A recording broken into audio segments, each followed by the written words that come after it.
Assalamualaikum warahmatullahi wabarakatuh. Sampurasun, salam somya wargi Cianjur yang sudah bergabung di live Instagram RSUD sayang dan yang sedang menonton kumaha damang. Semoga dimanapun dan kapanpun selalu sehat, senang sekali rasanya. Saya Grisel Adita bisa kembali hadir di podcast dokter kita. Tentunya kali ini Grisel nggak sendiri dong ya. Sudah terlihat di sini bareng sama Grisel Dr. Muhammad Rizky DM, SPA MKed Clean. Beliau adalah dokter spesialis anak di RSUD Sayang Kabupaten Cianjur, dan kali ini kita akan membahas mengenai gagal tumbuh pada anak. Ya, jadi boleh untuk warga Cianjur, para orang tua dan calon orang tua yang punya pertanyaan seputar gagal tumbuh pada anak, ataupun juga nanti mungkin ada yang mau ditanyakan seputar anak, boleh sekali silahkan tuliskan di kolom komentar ya, biar nanti langsung dijawab sama dokternya. Oke, kalau gitu, halo dok. Halo. Apa kabar? Baik. Baik ya, dokter sibuk sekali, banyak pasiennya kayaknya dari tadi ya. Tapi terima kasih sudah berkenan hadir hari ini dok. Kita akan ngobrol-ngobrol mengenali gagal tumbuh pada anak. Mungkin banyak banget yang masih belum paham tentang ini. Grisel pun juga, oh ternyata ada juga ya tentang gagal tumbuh pada anak. Berarti kan kalau misalnya gagal tumbuh ini akan sangat menurut aku sih gimana kedepannya anak tersebut gitu. Tapi sebelum lebih dalam dan lebih jauh lagi, kita pengen tanya dulu tentang apa yang dimaksud dengan gagal tumbuh pada anak. Oke, ya ini pertanyaan utama sebenarnya dari topiknya ya. Oke, jadi sebelum kita membahas lebih jauh tentang gagal tumbuh, tentu mama papa semua di rumah harus tahu ya, apa sih yang dimaksud dengan gagal tumbuh ya. Nah, kalau selama ini kita taunya, mungkin Gisel taunya gizi buruk ya, stunting ya. Nah, sebenarnya Gisel ada tahapan di mana anak itu sebelum jatuh ke dalam tahap stunting atau ke dalam tahap gizi buruk, gizi kurang, dia mengalami yang namanya gagal tumbuh dulu. Oh, gitu. Oke. Jadi gagal tumbuh ini dengan kata lain adalah merupakan tanda awal ya bahwa seseorang anak akan mengalami masalah gizi ya di kemudian harinya. Gizi kurang dalam hari ini ya, atau stunting termasuk di dalamnya ya. Nah, jadi apa sih yang dimaksud dengan gagal tumbuh? Gagal tumbuh ya, definisinya nih ya, kita kalau bicara teori berdasarkan Permenkes nomor 29 tahun 2019, yang disebut sebagai gagal tumbuh adalah kenaikan berat badan anak di bawah usia 2 tahun yang tidak adekuat ya. Nah, definisi tidak adekuat di sini yaitu di mana kenaikan berat badannya itu tidak sesuai atau di bawah persentil 5 tabel kenaikan berat badan WHO, atau nama lainnya tabel weight increment ya. Jadi yang perlu diketahui oleh mama papa semua di rumah ya, bahwa selain status gizi tentunya ya, yang harus dilihat pada pertumbuhan anak yaitu tren pertumbuhan atau tren kenaikan berat badannya. Berat badan ya. Betul ya. Jadi gagal tumbuh di sini bukan menggambarkan status nutrisi ya.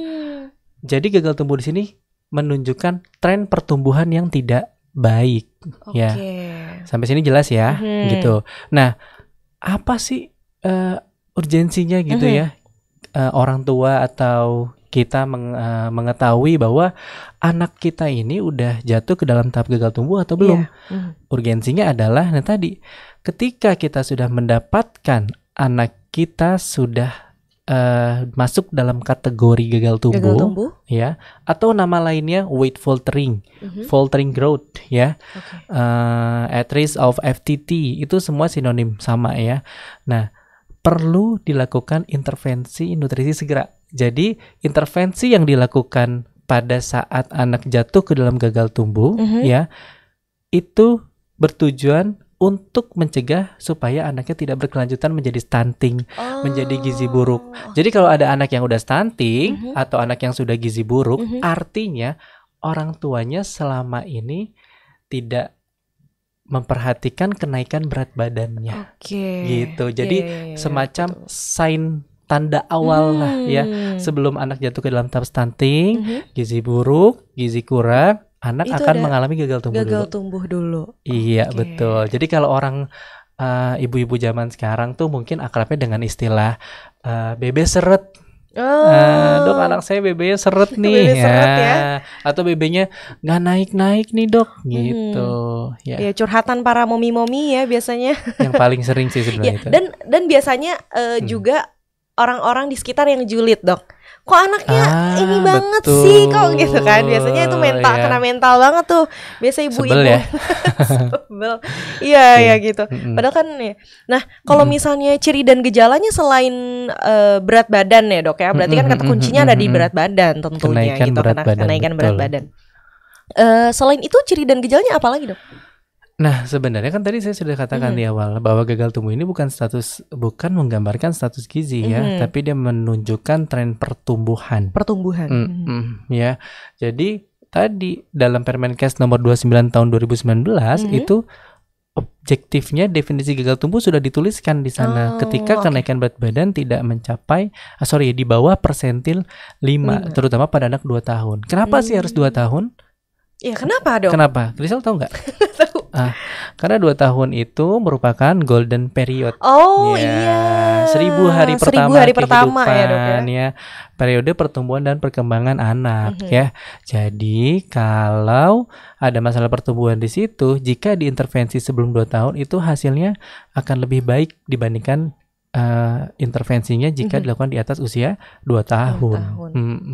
Oke, tapi kalau misalnya tentang tinggi badan gitu nggak ngaruh terhadap itu, Dok? Tadi yang saya bilang. Jadi gini, Krisel.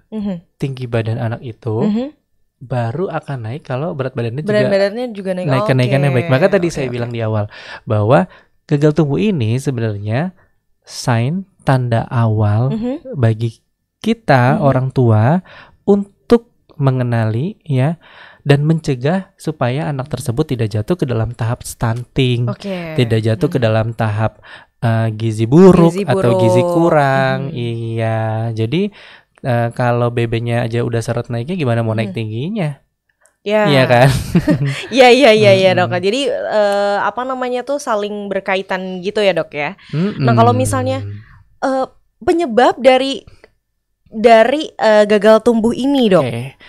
Good question ya. Pertanyaan bagus tuh ya. Penyebab dari gagal tumbuh ini apakah karena anaknya itu gak mau makan atau seperti apa? Jadi konsepnya nih ya. Mama papa di rumah harus tahu dulu ya. Kenapa sih seorang anak itu bisa terjadi gagal tumbuh? Ya. Saya selalu menjelaskan pada pasien-pasien saya secara umum penyebab gagal tumbuh itu ada 2. Ada 2. Yang pertama, asupan nutrisi yang tidak adekuat, ya, termasuk di dalamnya ya makannya kurang, ya. Jadi kebutuhan kalori hariannya misalnya harusnya 1000, tapi yang masuk per hari cuma 500. Jelas dong, nggak akan naik. Iya. Atau misalnya ada gangguan penyerapan, jadi masuknya cukup, tapi yang diserapnya sedikit. Ya, misal pada kasus defisiensi besi misalnya ya, atau alergi ya. Jadi makannya banyak kok, Dok ya. Nah, berarti kita perlu ketika orang tua menyatakan demikian, kita perlu evaluasi nih ya gitu. Apakah emang asupan yang kurang? Nomor 1 ya, itu secara garis besar ya. Nah, nomor 2 penyebabnya adalah asupannya cukup ya. Tetapi bahan yang masuknya itu dipakainya oleh tubuh lebih besar. Jadi pengeluarannya lebih besar dibanding pemasukan. Masuknya 800 kilokalori, kebutuhannya misalnya 800 kilokalori ya, ya. Tapi yang dikeluarinnya 1.500. Waduh. Jadi yang masuk nggak jadi daging kan? Kasarnya betul, gitu deh, kasarnya betul, ya betul. Gitu. Nah, kondisi tersebut disebabkan oleh apa? Nah, nih yang paling sering nih ya, orang tua datang. Kenapa? Paling sering karena adanya infeksi ya. Misalnya apa? TBC, ISK ya, atau bisa juga karena penyakit non infeksi kayak penyakit jantung bawaan. Ya, jadi metabolismenya kan lebih tinggi ya. Jadi otomatis yang dipakainya juga lebih besar. Makanya rata-rata orang tua tuh trennya tuh ketika BB susah naik, datang ke dokter anak, "Dok, anak saya BB susah naik." tes TBC dong. Sebenarnya konsepnya nggak salah juga sih ya. Cuma maksudnya kan tadi yang saya bilang, sebelum kita cari ada penyakit, benerin dulu nih dilihat asupannya. Dulu, Gitu. Kalau asupannya ternyata kita asupan hariannya udah adekuat, nutrisi yang sehari butuh 1.000 dikasih 1.000 ya, udah oke ya, tapi nggak naik-naik, baru kita evaluasi adanya masalah lain nih. Yang tadi yang nomor 2 ya, apakah pengeluarannya yang lebih besar, baru kita cari adanya penyakit gitu. Jadi bukan tes penyakit dulu baru. Nah, tapi itu case by case sih sebenarnya. Kalau emang gejalanya udah jelas gitu, kayak kami dokter kan bisa melihat ya, misalkan oh iya ini kayaknya anaknya emang ada penyakit tertentu nih ya udah deh kita screening sambil kita benerin asupannya, jadi simultan gitu ya. Jadi penyebabnya itu secara umum asupannya yang kurang atau asupannya cukup tapi yang dipakainya banyak. Nah kondisinya tadi misalkan ada infeksi ya, penyakit jantung bawaan gitu ya. Ini biasanya kan ini termasuk juga kebetulan keponakan saya juga gitu dok ya. Kan badannya kecil banget dan itu dia tuh makannya susah banget ya. Jangankan momi-momi, tante-tante juga. Anti-antinya juga PR banget gitu. Dokter punya tips gak sih gimana caranya gitu supaya anak tuh dan mominya juga gitu untuk anak itu. Jadi memang kalau masalah makan utama pada batita tuh ya, itu juga ada tuh konsensusnya, yaitu masalahnya itu terkait dengan praktik pemberian makan yang salah. Ya, tentu mama papa di sini semua sudah sudah sering dengar seliweran ya di sosial media ya. Nah ada yang namanya feeding rules ya. Nomor 1 yang kita terapkan itu yaitu feeding rules ya. Feeding rules itu meliputi apa aja jadwalnya ya. Jadwal harus teratur ya dok. Ya. Jadi jam makannya diatur, jam minumnya diatur, dan mengikuti aturan ya sesuai dengan usianya. Maksudnya begini, kayak misalkan gini, di atas 1 tahun ya, itu kan kebutuhan kalori harian totalnya itu harus lebih banyak dari makanan padat ya. Jadi 70% makanan padat, 30% diet cair ya. Itu yang nggak boleh digeser tuh ya. Jadi tetap makan padat yang utamanya. Beda sama anak umur 6 bulan yang baru mulai MPASI. 70% masih diet cair kayak dari ASI-nya, 30% baru dari MPASI. Nah kebanyakan nih ya, salah satu yang sering saya temukan juga di lapangan adalah udah setahun minum susunya masih 8 kali. Ya jelas dong minumnya, makannya akan sedikit. Akan sedikit karena dia udah merasa kenyang dari susu tersebut banget. Ya dok. Contoh kecil, kita buka puasa, kita udah minum sop buah yang manis-manis ya, pasti kita menunda makannya kan. Ya enggak, udah kenyang duluan kan. Nah itu yang harus diatur ya. Jadi ya kalau udah di atas tahun ya minumnya sedikit, harus berkurang ya. Coba boleh 30% dari kebutuhan kalori harian total. Yang kedua ya, interval makan minumnya juga diatur. Kebanyakan orang tua karena nggak mau dengar anaknya nangis, sumpel mimi, Iya, nggak tega ya dok. Ya, padahal itu akan membuat jadwalnya semakin berantakan. Jadi berantakan, kacau. Ya. Betul. Jadi, iya dok, soalnya anaknya kalau nggak dikasih mimi nangis. Ya itu, kok disalin anaknya sih? Yang mengatur, yang membentuk pola demikian. Orang tua. Iya, jadi dia sudah tahu. Oh, kalau saya nangis saya dikasih minum. Iya. Itu. Jadi akhirnya, dan itu akan menjadi habit ya, kebiasaan yang akhirnya menyebabkan banyak mimi dibandingkan makan. Ya, itu ya yang cukup sering. Sebenarnya kalau kita bahas feeding rule banyak ya. Tadi yang kedua ya, makan lingkungan harus mendukung ya. Jadi makan tidak boleh ada paksaan, tidak boleh ada gadget di depan. Ya, tidak boleh diajak main pun nggak boleh sebenarnya ya. Kenapa? Karena anak kecil itu mudah terdistraksi, Grisel. Ya, jadi ada makanan di mulutnya nih, ya. Kemudian kita ajak main, kita nonton YouTube. Akhirnya apa? Makanannya nggak dikunyah. Iya. Diemut. Karena dia lupa kalau bahasa Sunda. Dia lupa kalau di mulutnya tuh ada makanan, ya. Gitu ya. Kemudian yang terakhir nih ya, tadi ya, diberikan secara responsif feedingnya, maksudnya apa ya? Ya tadi diberikan berdasarkan tanpa paksaan. Jadi berdasarkan sinyal lapar dan kenyangnya ya. Supaya sinyal lapar dan kenyangnya itu teratur ya. Ya tadi atur jadwal Diatur makannya. jadwalnya. Pokoknya gini, saya selalu menanamkan mindset kepada mama papa di rumah begini.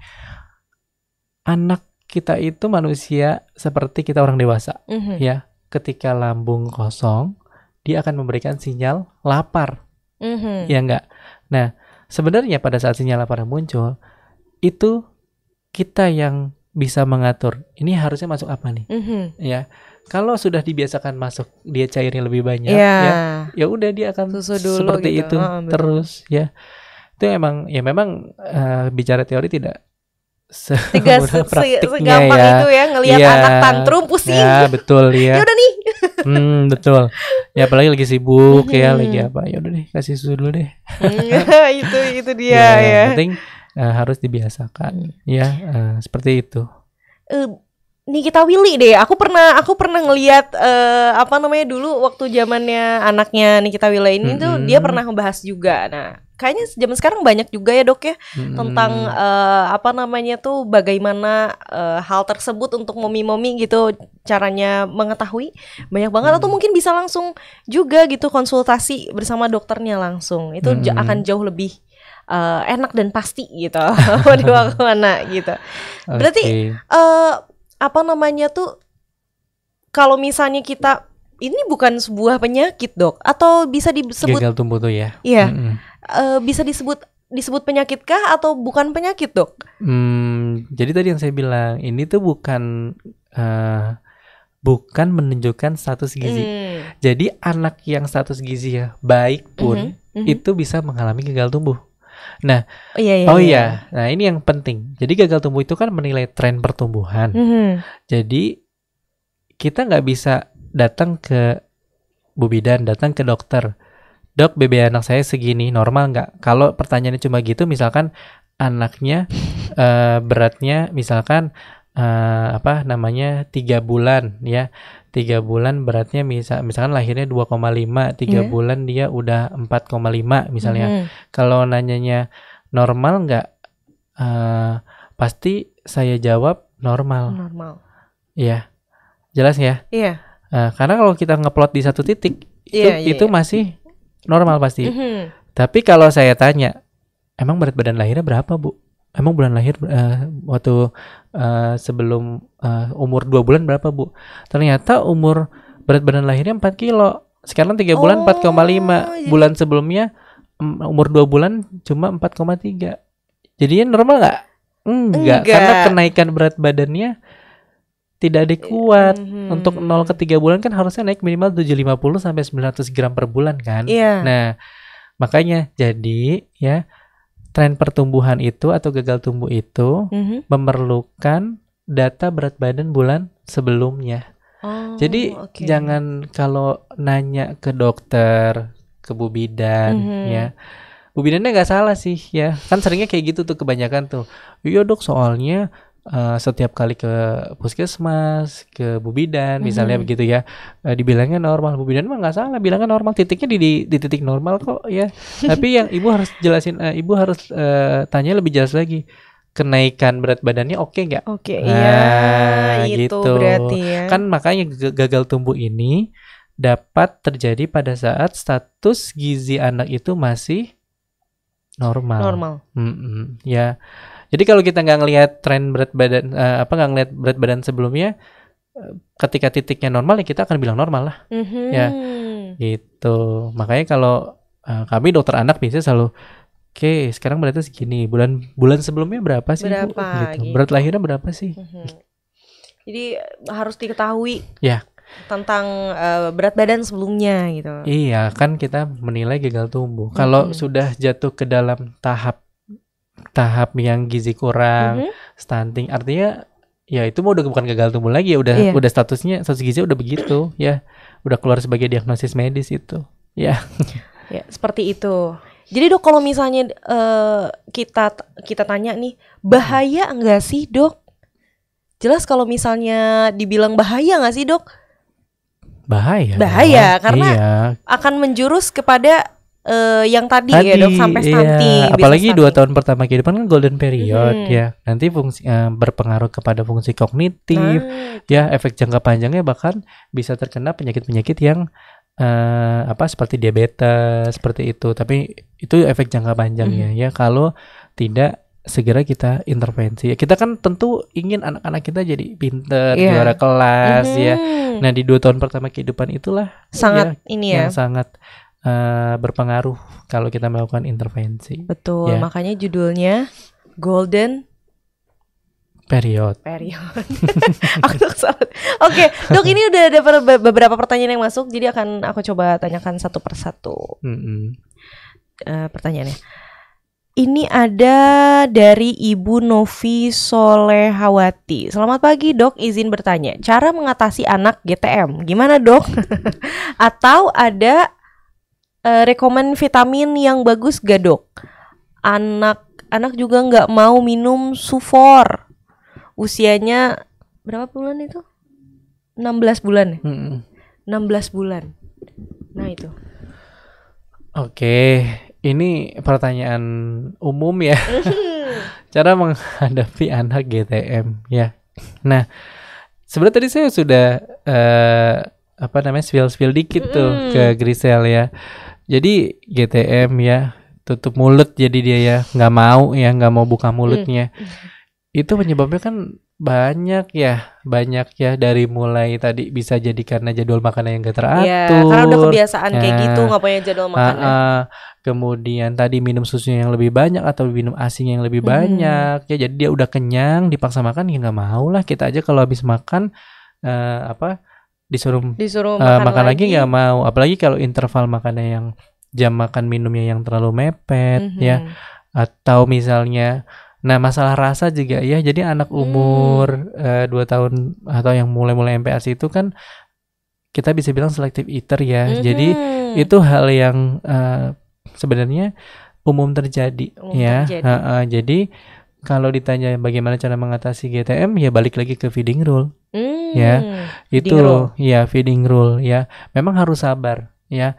Untuk tekniknya itu tergantung dari kondisi anak ya. Jadi kalau secara umum ya itu bisa saya jawab, tapi kan nanti kita lihat lagi anaknya gimana gitu. Anak yang GTM dengan penyakit tentu beda perlakuannya. Ya, anak yang GTM karena cancer beda perlakuannya dengan anak yang GTM yang normal. Ya enggak? Iya, betul. Jadi hanya itu yang bisa saya jawab untuk secara umum. Nah, kemudian ini juga selalu orang tua pertanyaan, dok vitamin yang bagus dok. Oke. Ya, kalau ada vitamin yang bagus banget ya, bikin anaknya sampai nafsu makannya oke, itu dokter anak udah live di TikTok jualan teng ya, ayo beli di keranjang kuning ya, etalase 1. Iya bener dong ya. Pasti yang jualan aja ya, betul daripada praktek ya ibaratnya ya, gitu ya. Tapi kan bukan itu ya tujuannya. Jadi vitamin penambah nafsu makan itu emang produknya banyak di pasaran ya. Nah, setiap vitamin itu punya komposisi yang berbeda ya. Memang ada beberapa bahan-bahan yang dipercaya ya dapat meningkatkan nafsu makan, seperti misalnya yang mengandung kurkuma ya gitu ya. Ada beberapa obat-obatan juga yang sebenarnya off label ya, dapat diberikan untuk menambahkan nafsu makan, tetapi targetnya kan bukan itu. Bukan cuma itu. Ya, itu sifatnya suplementasi ya. Jadi pada satu anak mungkin akan terlihat dampaknya, tapi satu lagi mungkin akan kelihatan biasa aja. Begitu. Jadi tidak selalu vitamin. Kalau saya bilang ini bagus banget, ya kalau saya bilang bagus banget, harusnya efeknya pada semua anak sama dong. Ya, sama-sama meningkatkan nafsu makan ya. Jadi intinya vitamin yang baik ya, apa aja ya, tidak ada vitamin khusus ya yang memang benar-benar ini akan menaikkan nafsu makan 2 kali lipat gitu ya. Itu nggak ada ya. Coba tanya dokter anak di seluruh Indonesia, punya nggak rekomendasi satu merek tertentu? Nggak ada pasti ya gitu. Tapi adanya ya paling kita melihat dari ini ya apa namanya penelitian-penelitian bahan-bahan apa saja sih yang dipercaya dapat meningkatkan nafsu makan. Itu pun penelitian kan juga ada subjek yang ada subjek yang biasa aja gitu ya. Jadi balik lagi ke kondisi anaknya juga mungkin ya dok ya. Nah betul ya, jadi disesuaikan juga dengan kondisi anaknya ya. Ya mungkin lebih baik lagi untuk diperiksakan dulu mungkin dok ke Nah, dokter betul. gitu. Itu akan jauh lebih enak dan mungkin bagi orang tua tuh tenang aja gitu kalau misalnya udah ketemu sama dokternya kan. Jadi Betul. kita tahu nih kondisi anak tuh seperti apa. Kadang momi-momi juga banyak yang khawatir karena aduh takut deh anak saya kenapa. Gak taunya ketakutan, gak taunya ada ISK ternyata gitu kan ya. Nah, karena kan adanya infeksi juga menurunkan nafsu makan juga kan gitu ya. Kayak anak-anak yang TBC ya, gejalanya salah satunya apa? Nafsu makan menurun. Kan. Akhirnya BB-nya turun ya. Jadi kalau kita bicara GTM ya itu ya kita cari dulu nih underlying disease-nya ya, penyebabnya. Kenapa dia bisa sampai nggak mau makan ya gitu. Ya seperti itu. Semoga menjawab pertanyaannya. Kalau misalnya masih kurang jelas nih bisa langsung aja datang ke RSUD Sayang menemui dokter ya. Oke, ada lagi pertanyaan yang masuk dari ini Bapak William 0506. Selamat pagi dok, izin bertanya. Apakah pengaruh ke ASI sang ibunya stres makan sedikit? Anak saya pernah turun BB-nya usia anak 4 bulan. Jadi produksi ASI-nya mungkin menurun gitu. Karena stres anaknya. Nah jadi Pak William, ini pertanyaannya baik ya. Jadi kalau ada BB turun ya, apakah berpengaruh ya ke ASI sang ibunya stres? Ibunya stres makannya sedikit ya. Jadi maksudnya ibunya dulu nih, ibunya yang stres terus produksi ASInya sedikit. Ya, anaknya jadi nggak. Jadi BB-nya nggak naik ya. Ya jadi kalau anak kalau ibu stres, memang salah satu faktor yang mempengaruhi produksi ASI juga emosional psikis ya. Jadi kalau ditanya berpengaruh ya. Nah kemudian pengaruh nggak ibunya stres, ASI dikit, BB-nya jadi turun atau nggak naik, yang ngaruh ya. Jadi Pak William harus tahu ya, ada yang namanya tanda-tanda kecukupan ASI. Ya. Apa aja tuh dok? Tanda-tanda kecukupan ASI yang pertama, berat badan naik adekuat. Iya, jadi kalau berat badannya naiknya tidak adekuat, ya, itu merupakan salah satu tanda ASI-nya tidak cukup. Ya, gitu.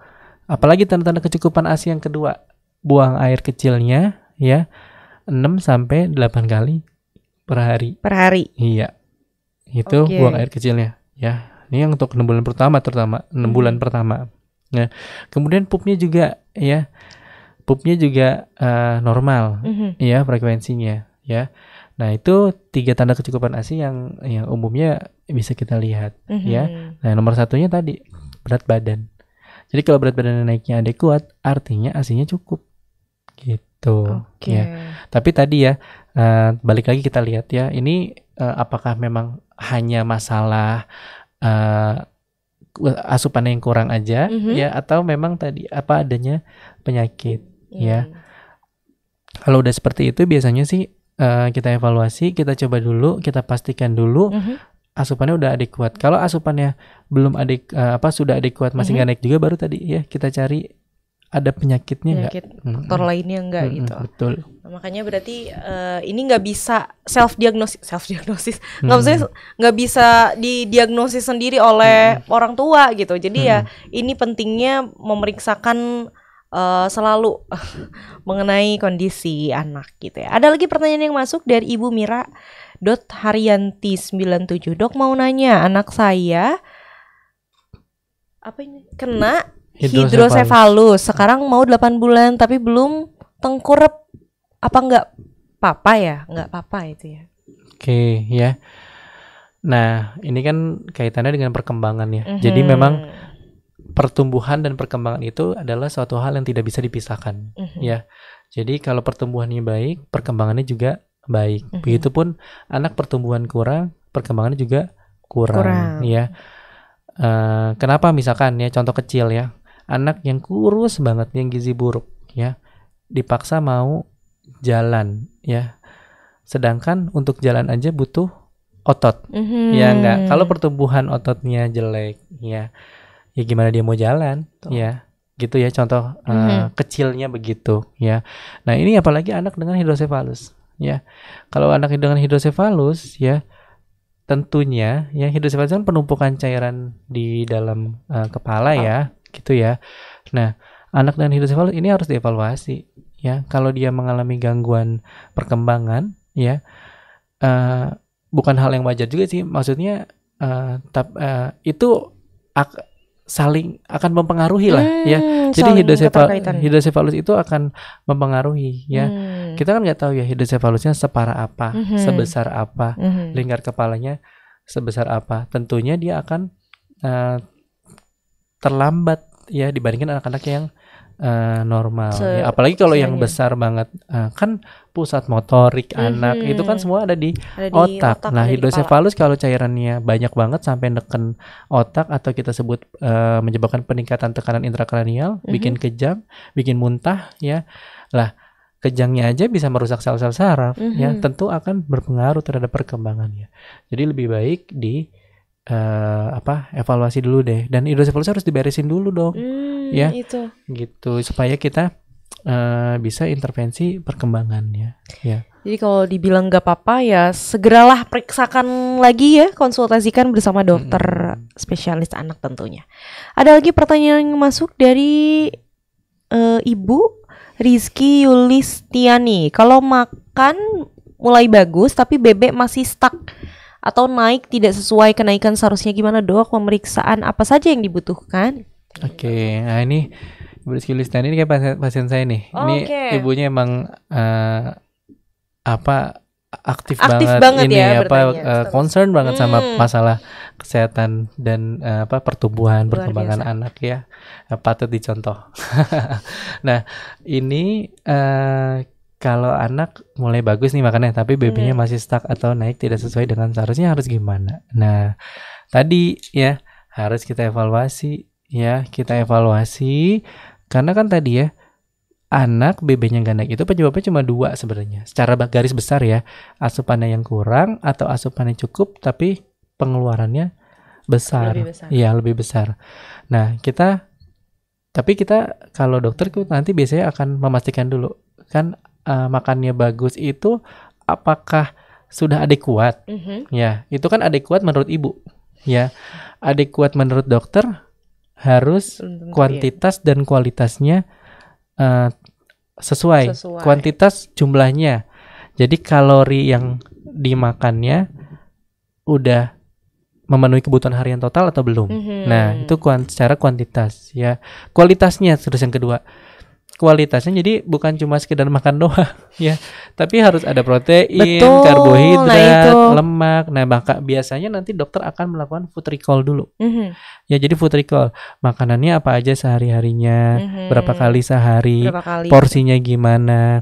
Kalau makannya bagus tapi ternyata cuma nasi doang, nggak ada lauk lain, ya karena anaknya maunya nasi doang. Iya, ada yang kayak gitu kan ya. Jadi kita nggak bisa bilang itu bagus. Nah, jadi tetap kita evaluasi dulu asupannya, makannya bagus, asupannya adekuatnya udah secara kuantitas dan kualitasnya udah bagus belum?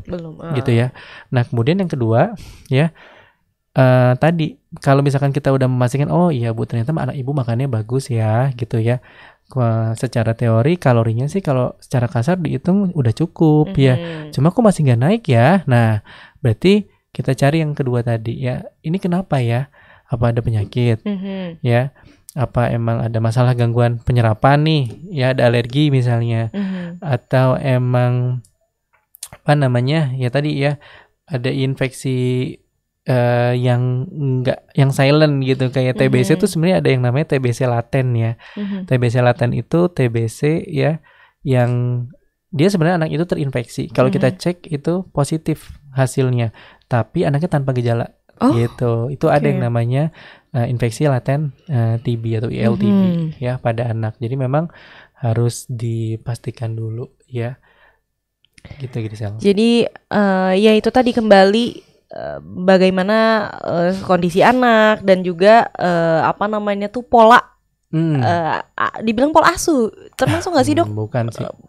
Jadi ya maksudnya bagaimana anak tersebut gitu kan makannya dan lain sebagainya. Oh, satu lagi penting ini nih, yang terakhir adalah tadi ya kenaikannya tidak adekuat, tadi kan bilang gitu ya ibunya ya. Nah ini yang sering orang tua menjadi salah kaprah, ibaratnya kayak dok, anak saya sekarang umurnya segini nih ya, kok naiknya nggak kayak dulu ya, waktu bayi naiknya sekilo ya. Itu nah kenaikan berat badan itu beda-beda bergantung usia. Jadi ekspektasi orang tua itu harus disesuaikan dengan teori. Ya, jadi anaknya udah setahun ya, setahun 6 bulan anaknya misalnya ya, terus mamanya pengen anaknya naiknya sekilo kayak waktu umur 1 ke 2 bulan ya. Ya enggak lah, enggak segitu kan, makin naik usianya kenaikannya makin sedikit ya. Di umur 9 sampai 12 bulan aja kenaikannya cuma 200 sampai 300 gram per bulan ya, boro-boro sekilo ya. Jadi saya biasanya suka tanya dulu nih kalau anaknya yang udah gede, misalkan 2 tahun, dok anak saya BB nggak naik-naik nih dok, udah segini, tapi saya lihat kondisi anaknya baik ya, terus status pertumbuhannya baik, terus saya tanya balik dulu ke orang tuanya, ibu punten ya, ibu pengennya naiknya berapa? Nah, jadi maksudnya mindset harus disamakan dulu dong. Iya betul. Tentunya kan orang tua datang ke dokter anak ya punya ekspektasi ya, ekspektasinya anak saya akan kalau udah datang ke dokter Rizky nanti anak saya bisa naik sekilo nih gitu ya, meren gitu ya gitu ya. Nah itu saya pastikan dulu ya, mindset orang tuanya udah bener belum ya gitu. Jadi kalau misalkan iya dok kan dulu, nah itu ada aja yang kayak gitu, iya dulu anak saya naiknya bisa sekilo. Oke bu, itu dulu umur berapa bu? Waktu bayi. Oh iya, sekarang kan anak ibu umurnya 2 tahun ya gitu. Mau naik sekilo ya enggak, saya liatin tabel kenaikan berat badan yang dari WHO itu ya, yang tadi tabel weight increment untuk mendiagnosis gagal tumbuh itu ya gitu. Jadi semakin anak bertambah usia, semakin ya tantangan tersendiri untuk naikin berat badannya gitu ya. Bunda-bunda, semangat untuk para bunda dan ayah ya. Oke, ada lagi ini pertanyaan yang masuk dari Ibu Hesti_Destiani. Izin bertanya dok, gimana caranya meningkatkan imunitas tubuh anak yang sering ngeluh capek kalau pulang sekolah umur 10 tahun? Oke, ya. Ngeluh capek ya, subjektif sih sebenarnya ini ya. Oke. Keluhan subjektif anak nggak apa-apa, tapi memang anak kecil kan belum bisa mengutarakan ya kalau ada penyakit itu, belum nggak bisa menunjukkan secara pasti ya. Nah itu memang salah satu kesulitan dokter anak tuh gitu ya.